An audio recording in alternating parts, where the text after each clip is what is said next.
Okay. So here we are live on the Late Show, Unboxing Unwrap. Thank you for joining us at 9:30. I'm late. Tell you why I'm late. I had technical difficulties.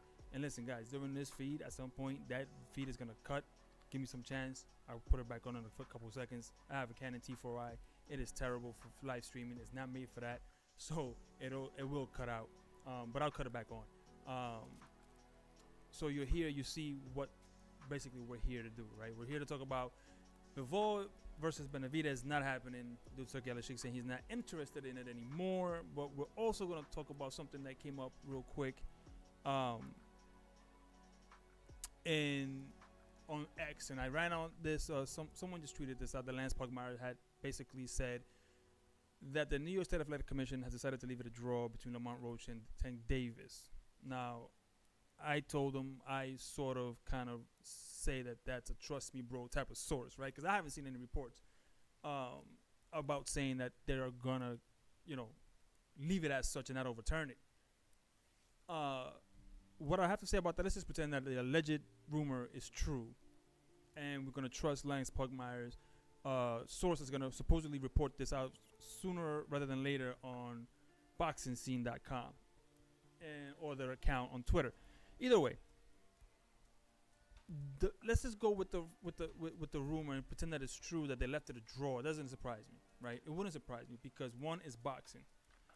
Boxing commissions do the weirdest things, right? So the New York State Athletic Commission leaving it a draw and not actually rectifying the situation, that would not surprise me at all if Lance Pugmire's source is correct, that they were going to leave it at a draw. And it just doesn't make any sense, right? Because if you think about it, okay, so let's just pretend that we're just going to go by the video evidence, and the video evidence just clearly shows, listen, I wouldn't have a problem with him saying leaving it a draw at all if Steve Willis would have never started the count.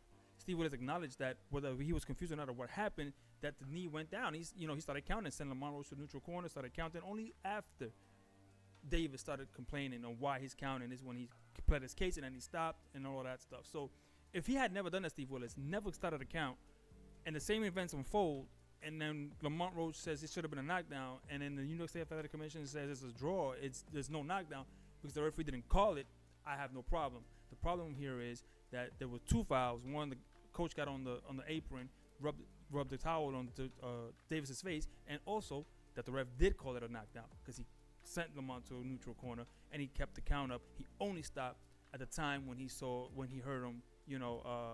He heard Davis plead his case that he didn't get knocked down. Why is he counting? He just took a knee. You hear Steve Willis say, when you take a knee like that, it looks like a knockdown.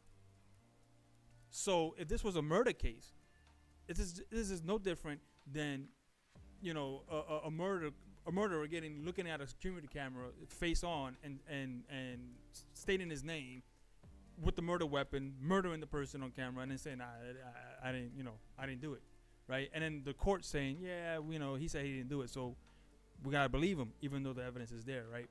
That's the only thing. I don't want, per se, Gervonta Tank Davis to lose his title not in the ring, right? Although he would have lost it in the ring because it was a draw, and that should have been a knockdown because he said that he took the knee. Steve Willis acknowledged he took a knee. Steve Willis started counting. So if the New York State Athletic Commission, with all of the evidence at hand, still decides that it's still a draw, that it was no knockdown, that's a little wild, right? That's a little crazy to have all that evidence on video and still not acknowledge the fact that it actually happened, right? But will it surprise me that they have that? No. But then again, Ryan Garcia did not get suspended and fined by the New York Athletic Commission, the State Athletic Commission, for popping for Osterman. He got fined and the decision overturned because he didn't disclose the supplements, and that was in the bylaws and the rules of the New York State Athletic Commission. They said that you must fill all that out, and since he didn't, now the fight is overturned because now it's an illegitimate event.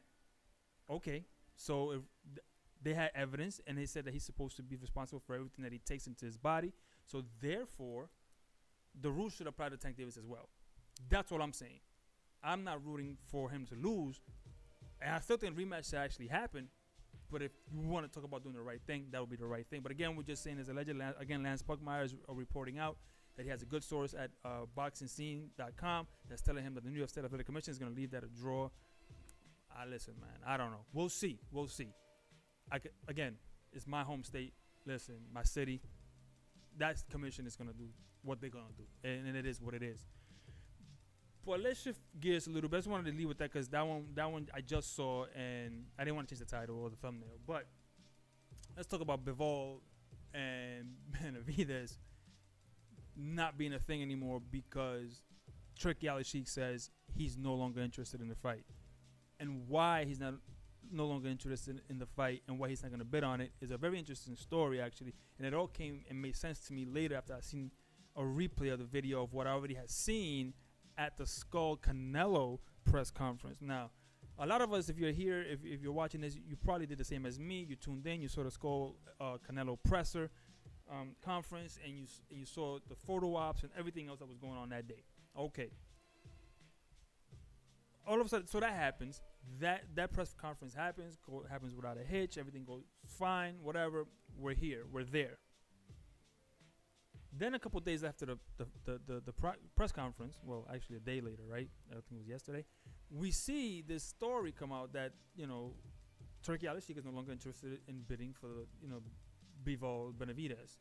Because a few days earlier, WBC mandated Bivol, the mandatory Benavidez, to fight. Okay. That ruins the trilogy for Turki Alalshikh. How? Well, he could still have the trilogy. It doesn't matter. The trilogy is still there, right? You can still have the trilogy. You can still have that matchup. It just won't be fun to dispute it, and that takes a lot out of it, right? Because, and I believe, even though the U.S. pay-per-view buys was 45,000, I think if you have a trilogy, it'll do better, maybe 10,000 more at least, or somewhere along the way, because now people know in the States really who they are. They fought twice already, and they're both good fights, and I think they'll fight again. And if they fight again, I think there'll be more interest than there were before. Okay, said all of that. It won't be fun to dispute it, but that's going to cut into the profit margins for both fighters. Turki Alalshikh sees it as it won't be as interesting for the general public if it's a non-undisputed fight. It's just a trilogy fight. I get that part of it. You're in business. You want to optimize your sales as much as possible with as much as you can. And undisputed would be that thing. And then you have, so then you rewind back to the Canelo press conference. And there was a photo op where it was Turki on the left, dude holding the terrible WWE toy store Fatal Fury title belt, and then you have Canelo on the right, and Eddie Reynoso, as he's doing the photo op, is coming up the stairs, and he's gonna hand Canelo the WBC belt. At which point you see Turki Alalshikh say, "No, I don't want that belt up here." Canelo was kind of confused, so with Eddie Reynoso, they asked, "You don't want it?" "No, I don't want it." Boom, they just sent Reynoso out. Reynoso looked like, okay, I don't know what's going on. Okay. Now it all makes sense why he did that. He's boycotting the WBC for blocking his trilogy fight. So he's literally saying, okay, you don't want me to have this trilogy because what XY reason, so then you can't, I'm not going to promote your belt up here. Now, why would he do that? Why would the WBC and Turki Alalshikh be at odds? Well, here's the thing. The WBC got wind, more than likely, of the league being formed. I mean, everybody knew that's what Turki Alalshikh was working towards, a league. When he bought the ring, when he was doing all these things. And the WBC says, as a sanctioning body should, if I'm going to be cut out of business, then I need my sanctioning fees. You're not going to have my belt being defended on your pay-per-view if you're going to then cut us all out and have your own league. So therefore, you can have your trilogy fight, but you're not going to have the WBC belt on the line, because if Bivol doesn't take it, doesn't defend against Benavidez, then we, my friend, are going to take the belt from him and we're going to hand it to Benavidez, and that would be our champion, right? That's why Turki Alalshikh decided Well, okay, then I'm not. Then if that's the case, if you're blocking my undisputed, I'm gonna block you from getting screen time on my pay per view on my stage, and that's what that is. It's just a bunch of who can piss in the dick hanging. That's what it is. They're just trying to show off two alpha males, Suleiman and Turki Alalshikh are posturing against each other, because come in September, it's the first matchup in the league, which will be for the 168-pound title, and that's gonna be their first champion, really. So the titles at that point, if Canelo decides to join that league and everybody else, then all those belts go up for grabs. I already have my feelings on how that's gonna work, but that's why the WBC is saying, well, if you're gonna cut me out, then I need my share. I need my share, and I'm gonna cut you out. And so now they're posturing. It'd be interesting to see what the other governing bodies do. Do they follow the WBC? Do they follow suit, right? Do they say, well, okay, if you're gonna do the same thing, if the WBC is saying, hey, Turki Alalshikh is ready to cut us out from this deal, then if he's ready to do that, then we gotta scramble. And don't be surprised if the governing body, sanctioning bodies, get together and do something. Don't be surprised if they get together and they do something in order to circumvent that league, because it is going to be harder to be called the champ in the league, because there's going to be one guy. My argument is, everybody's saying, well, you need 4 titles because that gives more opportunity for guys to become champions. But my argument is, are you really a champion if you're not the best? Right? What I mean by that, we all know that usually if there are 4 champions in a division, one of them is really the champion. Then there's a number 1 after him, which is number 2, and then 3 and 4. Right? I give you an example. You have Skull right now fighting May 3rd against Canelo Alvarez, who has 3 titles out of the 4. Skull has the IBF, right? Everybody's saying nobody wanted this fight. Nobody wanted Skull, right? Like, who's this guy? Why is he cherry picking? Well, he's the champion. And Canelo Alvarez wants to be known as undisputed. He never lost that belt in the ring. So he's saying, I want that belt. I want that belt back, right? So by that same argument, if we know that Skull has 0 chance against Canelo Alvarez, barring Canelo Alvarez getting old overnight or Skull being better that night than we ever thought he would be, we are now saying that Skull is a number 4 guy. Maybe not even a top 8 guy. Maybe he's a top 10, top 11 guy, top 12. He's not a champion. He's not a number 1 spot. Right? That's what we're saying. At the end of the day, we're saying he's not the number 1 guy. He's not number 2, number 3, number 4, number 5. Because people are saying, even in the matchup that he got the title at, that match was not competitive for Skull. Skull looked like he lost that matchup. And it was a cherry gift to him, like, here. I'm watching that matchup and I'm like, did Skull just get a gimme? Like, he lost this fight. I'm watching the fight. It was against a Russian, I believe. And I'm watching the fight and I'm like, okay, how is Skull a champion right now?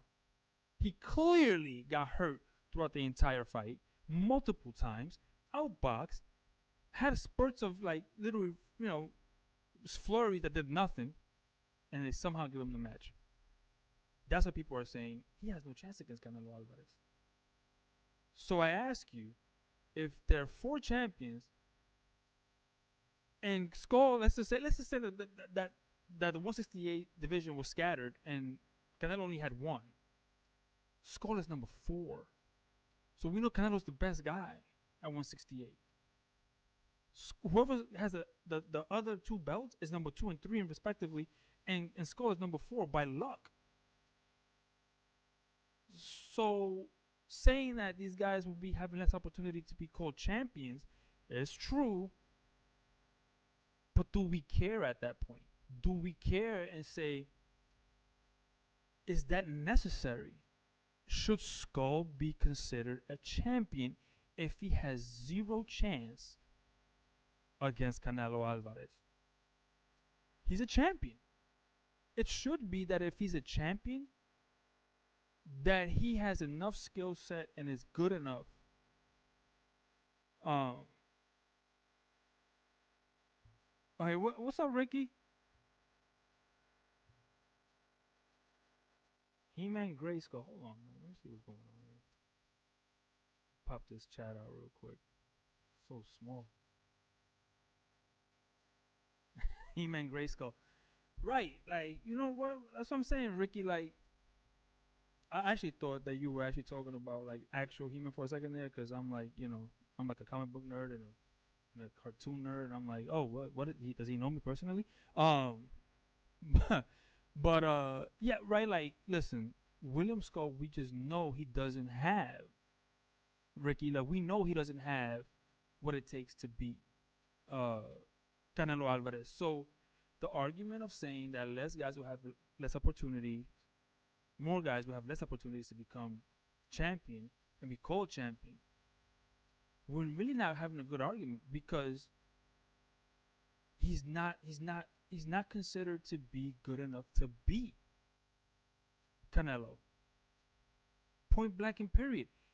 If you're a champion amongst the four, it should be that you're all really, really close in talent, and that you are the best four guys. And we're gonna get, every time we fight each other, we're gonna get like a competitive fight. The belts should guarantee a competitive fight at the very least. Here we are, William Skull, right? There was a point though in time that at 135 you had you have uh Shakur Stevenson, Tank Davis, um, Lomachenko, and I forget who the fourth guy is at 135. Guys, just remind me about. But we all consider Gervonta Tank Davis number one, Shakur number two, and Loma number three because he's the aging fighter, right? But at least in that division, we can say that's one, two, and three. But that's my point exactly. The point I'm trying to make is that if Gervonta's number one, then number two should give him a close fight. Number three should be, like there competitively, and number four is like he has the least chance, but you know, but he should give him a good run. It could still happen. It should never be that the number one and number four are so far apart in skill level and experience that we are here saying that this should never even be in the same ring. But he's considered a champion. It should never be that far out. And if this was the league right now, and at 135 you had, let's just say, Gervonta Tank Davis was the champion, then okay, then you go Shakur's number two, or number one contender, number two, number three, number four. And there'd be nothing that Gervonta Tank Davis could say about not wanting to fight Shakur Stevenson. He'll be obligated to. And depending on what that fight shows, it's either immediate rematch, or okay, so now number four gets a shot at the champion, and so far and so on. You know what I'm saying? Hold on, Ricky, what's up? Canelo winding down for great payday solely. Oscar criticized him, saying he hasn't had a knockdown in years, but he's still good. Listen, Ricky, I don't care if Canelo literally for Logan Paul right now. Like, I don't care, right? If after Logan or even Terrence, he finished out his career fighting the fights that he needs to fight, so he could leave as much unturned as possible, right? Because every fighter deserves to get paid out. No problem. If Canelo Alvarez wants to make $1 billion before he's out of here, and he has a roadmap to it, but then he says, but I'm gonna give the fans the fights that they want. I'm still young enough to do it. I don't have a problem with that. Canelo deserves it, right? Canelo has challenged himself, went up to 175 and found out 175 is probably my limit. it's hard for me to win there. Kind of like Loma did when he went to 135. It's like, bro, it's 135. I have a hard time winning at 135. Canelo found out at 135 that I could win up there, but it ain't gonna be easy. You know what I'm saying? So I don't really mind that he's trying to cash out. I don't like that Terrence Crawford gets to hop the line because he is an older guy and undefeated, and he has had one great win under his record. One. If anybody's undeserving of of a possibly undisputed matchup when he's 2 weight classes below where he belongs, and at 154 he didn't look that great, and after what Victor Ortiz did to the Dream, I don't see how he deserves 168 shot. Different horse of a different color. You know what I'm saying?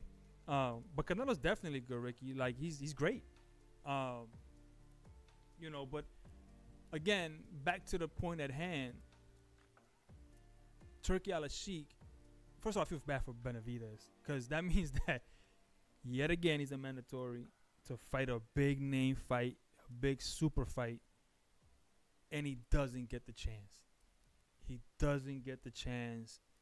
He doesn't get, you know, that big mega fight that he deserves. That man's resume is looking really good. A lot of guys didn't think that Benavidez was gonna be able to beat, you know, oh my God, the Cuban. Why am I blanking on his name? But they thought they weren't gonna be able to beat him, and he beat him damn near pillar to post. And that's what you do with a young guy like that. You get him now, because you wait later, you're gonna get older. They're gonna get better. So you get him now. So I feel bad for Benny. Ricky says, we'll see. I thought because David didn't get the knockdown, that's why. But David Morrell, tough fighter. It ain't always easy to get knockouts. David Morrell, that's the, yeah, there you go. But you're correcting me, WBC fighting. Yeah, that's the whole thing. It's the WBC basically saying to Turki Alalshikh, you're going to have to, listen, you're going to cut me out. You're going to have to pay me. You're going to have to pay me. I'm taking my belt and playing elsewhere. And this ain't going to be a overnight thing, Ricky. This ain't going to be something that that's going to be like, oh, come September, everything changes for boxing. No. It's going to be a hard trek for Turki Alalshikh and Dana White. It's going to be a hard-fought battle between the sanctioning bodies, the athletic commissions, and this league in order to consolidate all this stuff. You know what I'm saying? And the only one right now that's going to be suffering, like you said, Ricky, is going to be David Benavidez because he doesn't get that big fight, that Bivol fight. You know, I think Turki in this instance is taking the wrong route, right? I think if he was smart, and I think he is, but I think he's proud also because he's not used to being told no. He doesn't know. He doesn't like that. I used to work for a hotel in Manhattan, and I'm pretty sure, and it was owned by the United Emirates, which is out of Saudi Arabia. And I remember the Prince coming to the hotel, and we would watch him. You know, we would see him in there.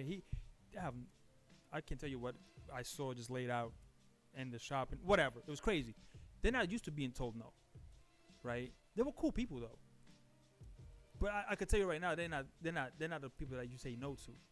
So he got told no by basically Suleiman at the WBC, and he was like, no, you gonna pay us or no belt, no WBC, no undisputed. He's saying, F you, then we just don't need you. If I was Turki Alalshikh, I would say, hey, Suleiman, calm down. Because here's the thing. If Benavidez beats Bivol, he holds all the cards because Benny wants the paydays. And he knows Turki Alalshikh will give him the paydays. And he'll work, I think, he'll work more willingly with Turki Alalshikh than Bivol. and Turki Alalshikh will now be able to control the belt until his league takes off.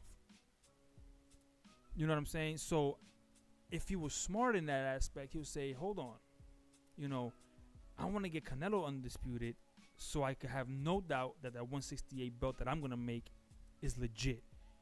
The 175 belt, okay, let him defend it and go for undisputed with Benavidez. And if Benavidez or Bivol wins, I control that undisputed and I hand them the belt of my league. And nobody can say that my guy is not the undisputed, not the legit champion, because he collected all four before I give him the belt. I don't know what the business model for his new league is going to be, but blocking Benavidez from getting his title shot is not the way.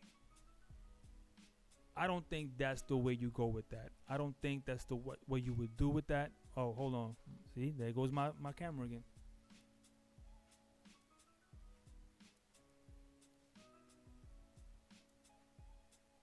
Guys, I need a camera for sure.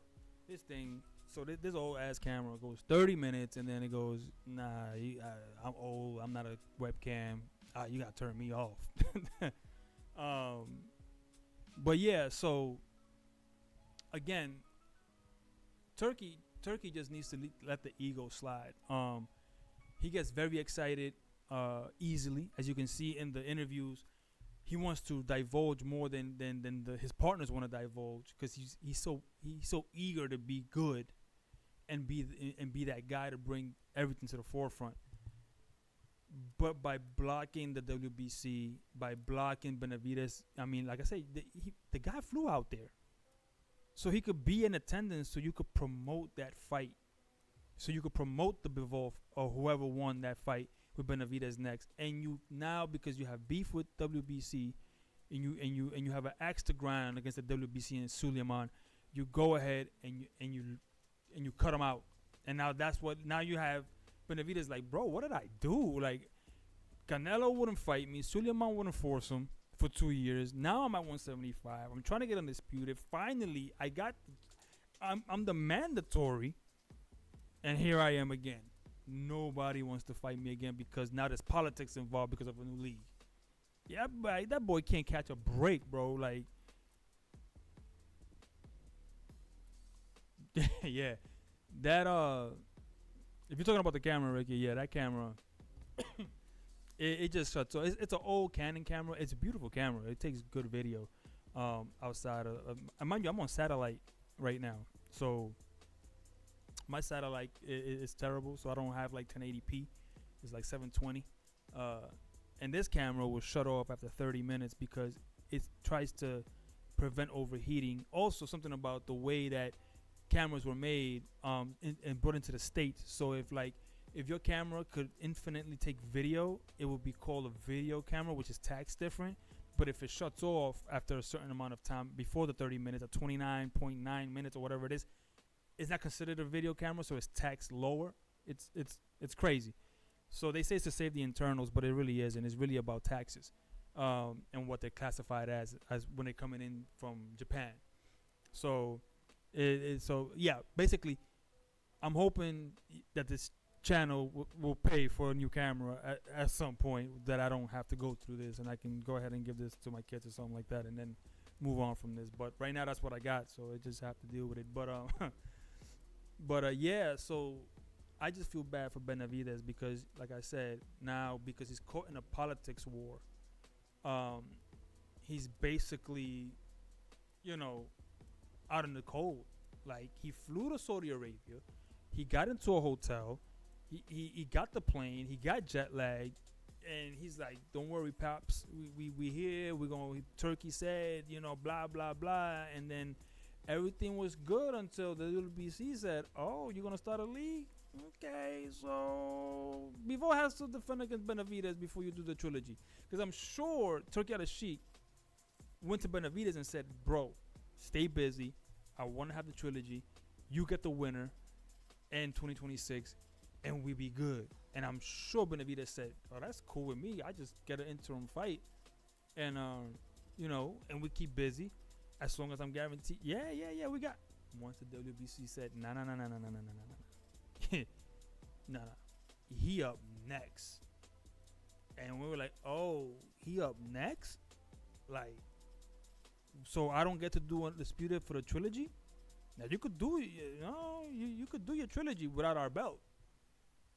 And then Benavidez is like, well, what the fuck? Like, now I'm out in the cold.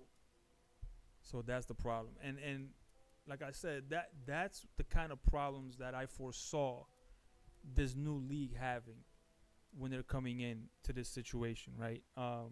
And I hope it doesn't disturb like pro box, like things like that, startups like that are trying to get other eyes on other talent. But I think pro box would be safe from the league because pro box is actually concentrating on really unknown talents and almost like locally signed, promotionally signed talent. So I'm hoping that it doesn't affect pro box at all because I really do like that app and that channel on YouTube and that promotion. Well, not really a promotion, but like I said, as a pseudo network, I really like what they're doing. Reminds me of back in the day when USA Network had the weeknight fights. You know what I'm saying? It reminds me of that, and I think it's good for boxing. Hold on, David had a plan to unify. They have a mega fight with Canelo, but now I don't know.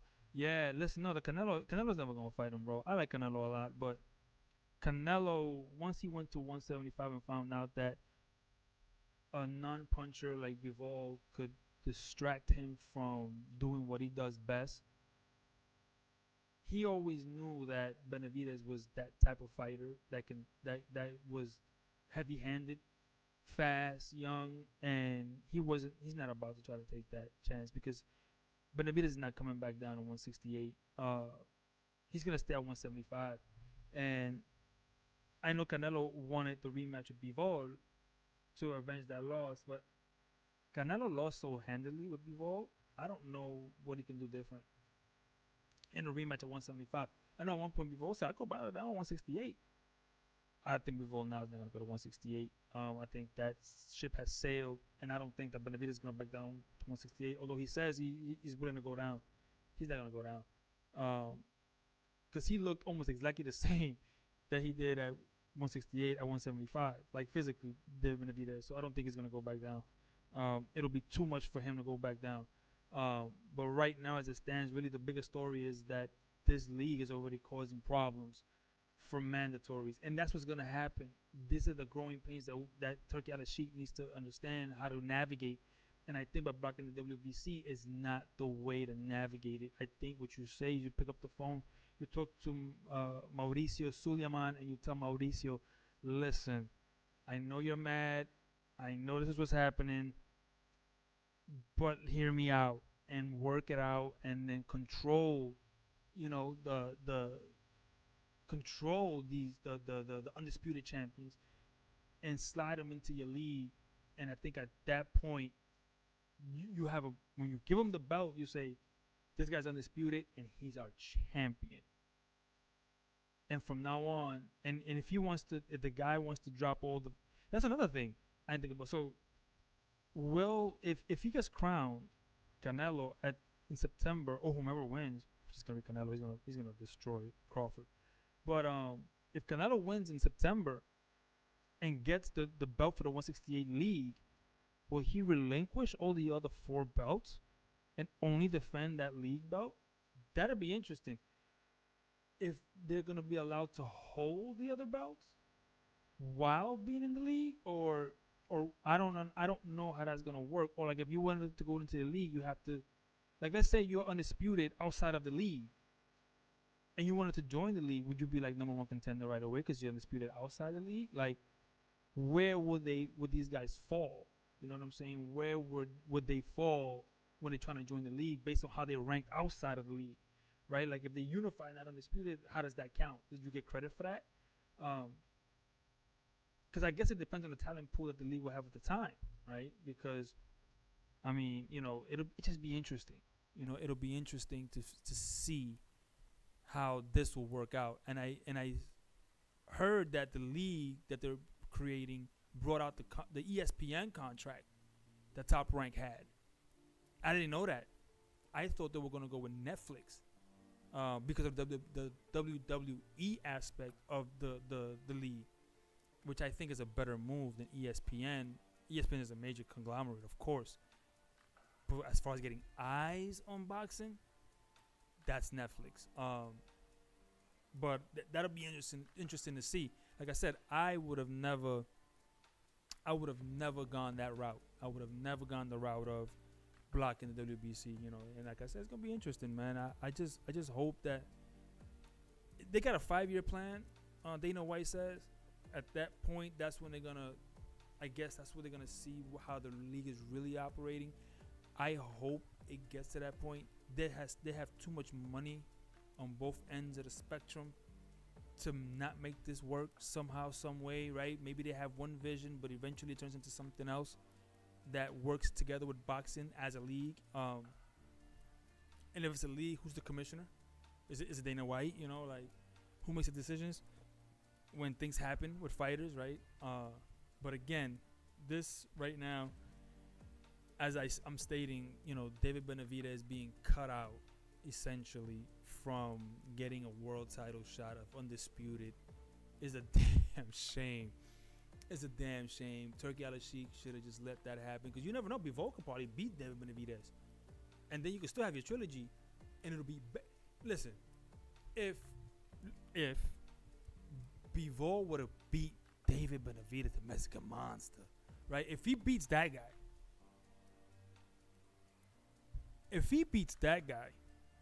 and then goes into the trilogy with Better Beef, you're not gonna tell me that rubber match is not gonna be much bigger than the second fight, just based alone that Bivol now had beat the Mexican monster. I mean, at that point, make it make sense, right? Make it make sense. That would be, but I think there's a good chance that David Benavidez beats the snot out of Bivol. I don't think that David Benavidez will lose to Bivol, based on the fact that David Benavidez has a hell of a chin, and I don't think Bivol hits that hard in comparison to the weight class he's in.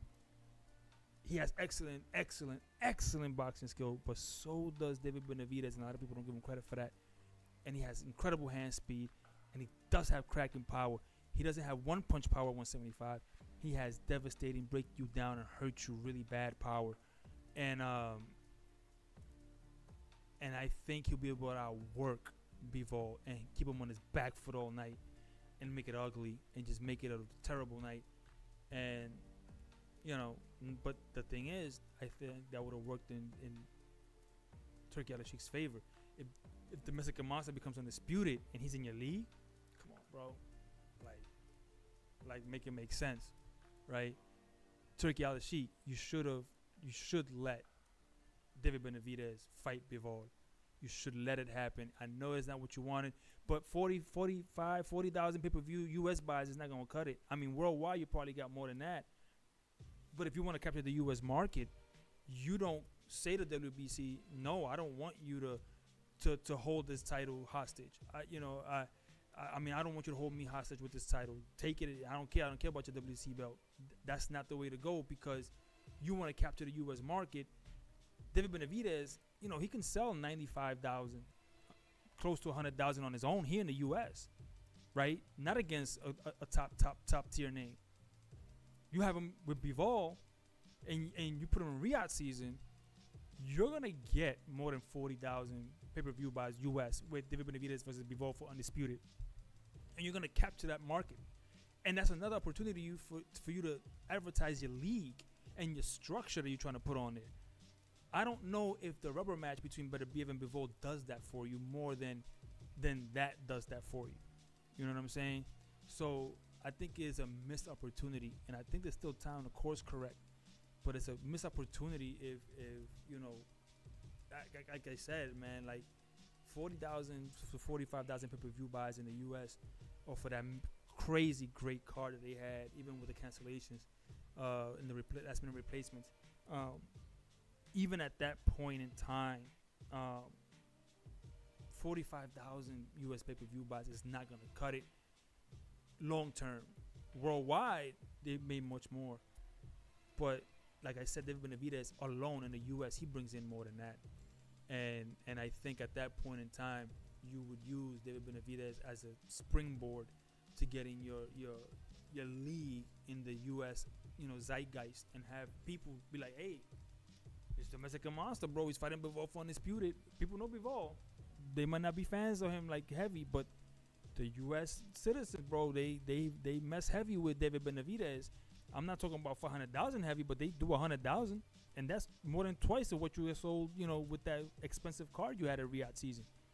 That alone for the U.S. will make it worth it. So don't blackball the WBC, man. I think you need to make sure that you have the kind of, the kind of star power that's going to bring your league to the next level. And I think David Benavidez would be a great start. I don't know that Canelo and Crawford does anything other than money. I don't think it brings anything to the league itself, because it's not whoever wins that fight. I think that Crawford retires on a loss. And Canelo, I don't know if he's going to join your league permanently. It doesn't grow your league. It just advertises a little bit of it. But with David Benavidez, if he becomes undisputed and you crown him the champion at 175 for your league, that grows. He's young. That grows your league. That grows your brand. And that's looking towards the future. So I just would call, Mauricio and tell him, hey, let's work this out, bro, because, I need this. And and you need this. So, but yeah, man, that's all I got, man. Ricky, man, thanks for hanging out, bro. And everybody who checked out during the stream, listen, little by little, nothing was built in a day. Rome wasn't built in a day, for sure. Some things are built in a day. I don't know if I said that right. But any event, everybody, thank you that stopped in and quickly peeped it. Ricky, again, thank you for just stopping in and hanging out. 9:30, I'll put up in the community posts, I'll put up hours before I go live to make sure you know that I'm going live. So put up your notifications, please, just so it can remind you when we post videos and when we go live. Hopefully, eventually, this channel will grow slowly. Eventually, I'll get paid out more often, and we can fix all of this and make a proper studio. I have the space. This is just not finished. And I want the channel to kind of like be the one to build it, right? I want to build it literally off the fans that I'm building, the community that I'm building. Help me build this channel up, build the studio out. Hopefully I can get much better at this, a little bit more comfortable, give you more dynamic insight on boxing. And yeah, so let's see where we go from here. Again, everybody, thank you for hanging out. I'll see you on the next live. And I'm out till then. Please like, share, and subscribe. Let everybody know. 9:30, we're going live. Anyway, all right, guys. Have a great night. Thank you for showing out.